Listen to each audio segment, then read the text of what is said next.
Hi guys, welcome back with me again in this channel. In today's video, I'm going to show you how you can get and open the Penguin Gacha in Heartopia.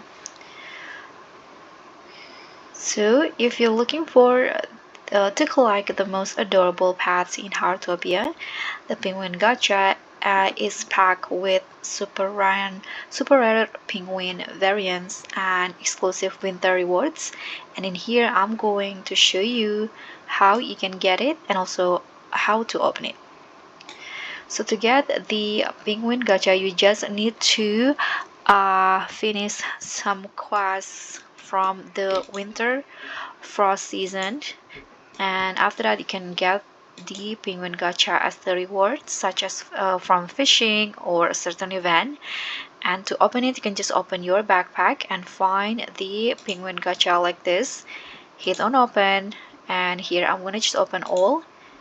Click on open again, and this is what I obtained from the gacha. So that's all from me. Thank you so much for watching. Don't forget to like, comment, and subscribe, and also click on the thanks.